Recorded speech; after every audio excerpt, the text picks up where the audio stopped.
بسم اللہ الرحمن الرحیم، السلام علیکم، ویلکم ٹو مائی ویوز۔ میں ہوں بلال مبشر، آپ کو اپنے چینل میں خوش آمدید کہتا ہوں۔ آج کی خبر یہ ہے کہ پاکستان کے مشہور ترین اینکر، نامور اینکر، مذہبی اینکر اور ابھی سیاست میں بہت سرگرم رکن پاکستان تحریک انصاف کے ممبر national assembly doctor Aamir Liaquat حسین کی جو دوسری شادی ہوئی تھی طوبہ انور کے ساتھ، ان سے بھی ان کی علیحدگی ہو چکی ہے، جس کی انہوں نے تائید بھی کر دی ہے ان کی بیگم صاحبہ نے کہ ان کی تو جو طلاق ہے وہ تو 14 ماہ پہلے ہی ہو چکی تھی، اب ان کو صلح کا کوئی جو ہے نا رستہ نظر نہیں آتا۔ لیکن یہاں پر ہم جو بات اور آگے لے کے چلیں تو ہم نے یہ بھی دیکھا کہ 2018 میں جب ان کی شادی کی بات چلی تو پورے پاکستان کی باقی پوری دنیا کی سوشل میڈیا ہو یا ٹی وی چینلز ہوں، سب پر یہ خبریں چلنا شروع ہو گئیں۔ جو ڈاکٹر عامر لیاقت حسین کے خلاف تھے انہوں نے باتیں شروع کر دی کہ انہوں نے اپنی بیٹی کی عمر کے لڑکی کے ساتھ شادی کر لی ہے۔ بے شک وہ طوبہ بہت بڑی ماڈل تھیں، یا بہت بڑی نہ بھی کہیں لیکن ماڈل تھیں، وہ مشہور ماڈل تھیں، ان کے ساتھ شادی کرنا اور پھر ڈاکٹر عامر لیاقت حسین کا اس شادی کے بندھن میں بندھنا کوئی آسان کام نہیں تھا، خاص طور پر جب دوسری شادی ہو۔ تو ان کی جو پہلی اہلیہ تھی سیدہ بشریٰ بی بی، انہوں نے بھی ان کے ساتھ کچھ مراسم اچھے نہ رہے تو انہوں نے بھی 2020 کی دسمبر ماہ میں انہوں نے بھی علیحدگی کا باقاعدہ اعلان کر دیا کہ اب وہ ان کے اندر درمیان کوئی رشتہ تعلق نہیں رہا۔ مزید یہ آگے جا کے کچھ ماہ کے بعد پھر یہ ہوا کہ 2021 میں ہی کہ ان کے اوپر تیسری شادی کی باتیں بھی شروع ہو گئیں، افواہیں چلیں، لوگوں نے کہا، ایک لڑکی ہانیہ نامی لڑکی نے اعلان کر دیا کہ وہ ان کے ساتھ شادی کرنی جا رہی ہیں، جس پر مختلف چینلز نے، ویب چینلز نے، سوشل میڈیا اکاؤنٹس پر، فیس بک پیجز پر لوگوں نے خبریں چلانا شروع کر دی کہ ڈاکٹر عامر لیاقت حسین تیسری شادی کر رہے ہیں، جس وجہ سے ان کی جو ذاتی زندگی تھی وہ کافی متاثر ہوئی، جس کی بعد میں عامر لیاقت حسین نے تردید بھی کی، انہوں نے کہا کہ یہ بالکل ایسا نہیں ہے، اور بعد میں انہوں نے ان کے خلاف قانونی چارہ گوئی بھی کی اور ہانیہ کے خلاف بھی قانونی چارہ گوئی کی، اور جتنے سوشل میڈیا کے فیس بک پیجز تھے، چینلز تھے، سب کے خلاف انہوں نے قانونی چارہ گوئی کی، جو کہ ان کے لیے بہت ضروری تھا تاکہ پھر دوسرے لوگ جو ہیں ان سب چیزوں سے پرہیز کریں۔ لیکن بات اب یہاں پر نہیں آ کر رکی، ابھی چند ماہ ہی تو ہوئے ہیں، چند مہینے تو ہوئے ہیں کہ ان کی شادی کو ہوئے، اور ابھی انہوں نے جو نئی خبر دے دی ہے، جو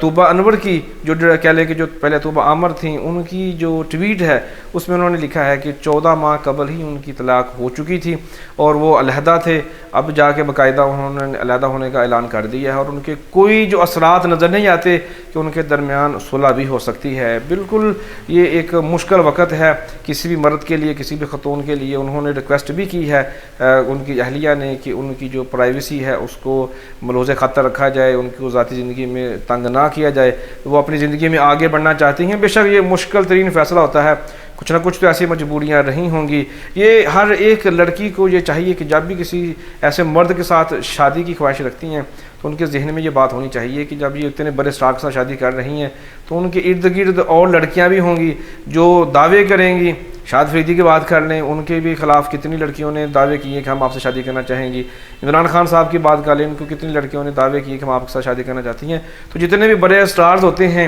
ان کے ساتھ یہ معاملات ہوتے ہی رہتے ہیں۔ ڈاکٹر عامر لیاقت صاحب بھی تو ایسے ایسے کام، حرکات اور کام کرتے ہیں جن کی وجہ سے سوشل میڈیا میں ہمیشہ ہی وہ ان رہتے ہیں، جس کی وجہ سے جو لڑکیاں ہیں یا لڑکے ہیں یا کوئی بھی لوگ ہیں ان کے جو چاہنے والے ہیں ہمیشہ ان کے ارد گرد جمع رہتے ہیں۔ تو جو اس وقت صورتحال بن چکی ہے یہ ایک بہت ہی خطرناک صورتحال ہے ڈاکٹر عامر لیاقت صاحب کے حوالے سے، کہ ان کی ذاتی زندگی جو ازدواجی زندگی ہے وہ تو مکمل طور پر ختم ہو چکی ہے۔ پہلی بھی اہلیہ بھی ان کو چھوڑ کر جا چکی ہیں، دوسری نے بھی طلاق لے لی، تیسری جس نے اعلان کیا تھا، دعویٰ کیا تھا، ان کے خلاف ایسے ہی قانونی چارہ گوئی کر چکے ہیں۔ تو ابھی ان کی زندگی کے لیے بہت ہی مشکل وقت ہے۔ ہم ان کی زندگی کے لیے دعا گو ہیں، دونوں کے لیے ہی دعا کرتے ہیں اللہ ان کو اپنی زندگی میں خوشحال رکھے۔ پیغام یہی ہے کہ زندگی میں آگے بڑھیں لیکن ایک دوسرے کو سمجھ کر چلیں۔ ہمارے اسلام میں تو 4 شادیوں کا حکم ہے، لیکن طلاق کے حوالے سے تو کوئی واضح ہمیں حکم نہیں دیا کہ آپ طلاق لازم دیں۔ 4 شادیاں تو کر سکتے ہیں لیکن طلاق دینے کے لیے